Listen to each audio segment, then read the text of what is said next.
I'll show you how to recover deleted photos from a memory card in under a minute.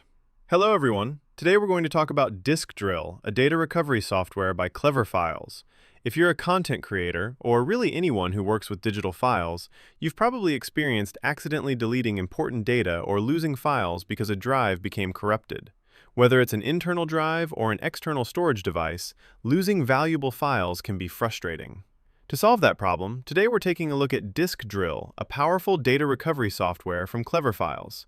It's available for both Windows and Mac, and it can recover data from hard drives, SSDs, USB flash drives, SD cards, CF cards, digital cameras, iPhones, Android devices, and many other storage devices.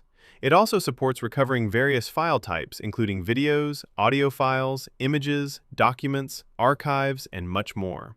Let's start by downloading the software. Since we're using a MacBook Pro, we'll select Data Recovery for Mac and click on Free Download. The installer is around 67 megabytes, so it downloads pretty quickly. Once the download is complete, we'll install it. We'll simply drag the application into the Applications folder. After that, we'll open the software. Since it's the first launch, we'll hold the Control key, click the app, and choose Open. Then we'll confirm the installation prompt. Once Diskdrill launches, you'll see its main interface. As you can see, it has already detected the internal Apple SSD. It shows the 500 gigabyte drive, the logical volume, and the available partitions. But instead of recovering files from the internal SSD, today we'll test the software using a memory card from our Sony camera. This is a CF Express card. First, we'll insert the memory card into our card reader, then connect it to the Mac using Thunderbolt. As soon as it's connected, the system detects the card. We'll click Allow when prompted. Now we'll open Diskdrill again. You'll see all the available drives listed here. We'll select our memory card and click Search for Lost Data.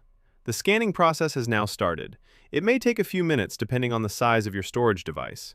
As you can see, it's already found 170 files, totaling around 249 megabytes, and it's still scanning. We'll wait until the scan is complete.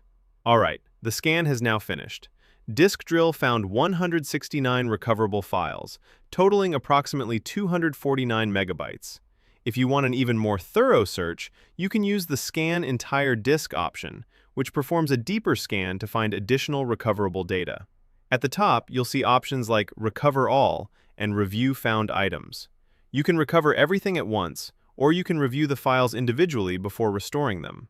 In our case, Diskdrill found 28 images, 2 documents, 1 archive, and 37 other files. If we click Review Found Items, we can browse each file before recovering it. For example, let's open the Images folder. Here you'll see the recovered photos. When you click on any image, a preview appears on the right side. You can even enlarge the preview to inspect it more closely. This makes it easy to recover only the files you actually need. Now let's recover one of these images. We'll simply click Recover, choose a destination folder, and click Next. The recovery process is complete. If we click Show Results in Finder, we can see that the recovered image has been saved successfully. And as you can see, the image quality is completely intact. Even after zooming in, the photo remains crystal clear with no noticeable quality loss. So the whole process is incredibly simple.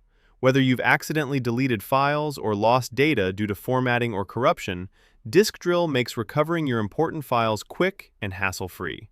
We'll leave the download link for Diskdrill in the description box below. If you're interested, be sure to check it out. Thank you so much for watching this video. We'll see you again in the next one.